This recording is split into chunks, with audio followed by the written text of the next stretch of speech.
มาทุกคนมื้อนี้เราอยากพาทุกคนมารู้จักเกี่ยวกับเครื่องมือ Geolocation เป็นหยังเครื่องมือ Geolocation มันเป็นเครื่องมือที่ว่าเอาไว้กวดจับนำโลเคชันของลูกค้าเวลาเขาสั่งของเรามันก็คือกับว่าเวลาเขาสั่งลูกค้าสั่งของเราแล้วนะเรารู้ได้ว่าลูกค้านั้นอยู่ไสและมันจะ auto fill ให้เลยนี่เนาะอย่างเช่นว่าเราจะทดลองเบิ่งเอา Golden Mountain นี่เนาะแม่นลูกค้าอันสอดส้มนี่เนาะอย่างเช่นว่าเราเช็กเอาต์เนาะเวลาลูกค้าสั่งเข้ามาปุ๊บเนาะมันจะพิมพ์ให้ออโตเลยโลเคชันของลูกค้าอยู่ไสเฮือนเลขที่เท่าไรๆอันนี้เอิ้นว่า Geolocation 1ง่ายกับลูกค้าสะดวกสบายว่าลูกค้าพิมพ์แต่ชื่อนามสกุลความจริงชื่อกับนามสกุลเขาจะบอกไปในภายหลังเด้อ และเราสามารถเช็กออนเช็กอินได้เลย อันนี้ฟังก์ชันที่เราจัดการนี้มาเรามาเบิ่งวิธีตั้งค่ามันเฮ็ดแนวใดให้เราสามารถนำได้ว่าลูกค้านั้นสั่งซื้อเครื่องเราบ้านเขาอยู่ไสวิธีง่ายสุดก็คือเข้ามานี่ WooCommerce เข้ามา Setting เข้ามา General Setting ในการsetting ของเราเนาะทำอิฐเราต้องตั้งก่อนว่าร้านเราอยู่ไสเราอยู่จากแต้28ตัวอย่างบูดาเปสต์นี่เนาะโลเคชันเนาะสินค้าเราสิขายไสเราก็จะขายแต่ฮังการีเวลาลูกค้ามันสั่งออกมาให้มัน minimize โลเคชัน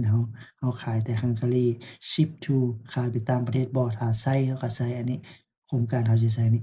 สำคัญนี่ default customer location น่ะ geolocate เป็นเราซอกว่าลูกค้านั้นอยู่ไสหลังจากนั้นเราก็ setting save เนาะหลังจาก setting save แล้วมันยังจะบ่สำเร็จขั้นตอนนั้นเนาะ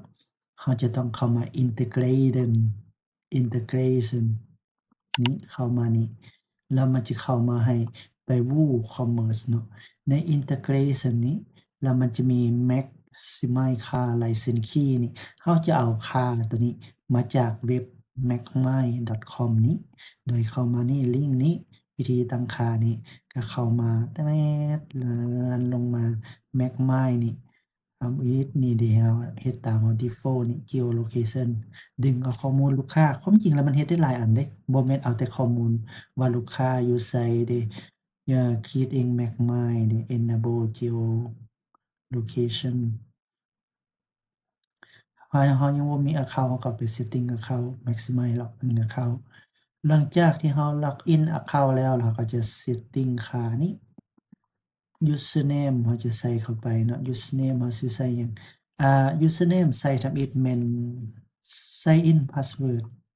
228200มันจะเข้ามาโลเคชันเราล็อกอินเข้ามานี่ summary อะเคานต์เราแม่นหยังชื่อว่าแนวใดlicense key นี่เราเปลี่ยนเอาอยู่นี่ได้เด้อเราอยากได้รหัสหยังเราก็เปลี่ยนเอา license key เอาจากนี้แล้วก๊อบมาใส่นี้แล้วก็กดเซฟ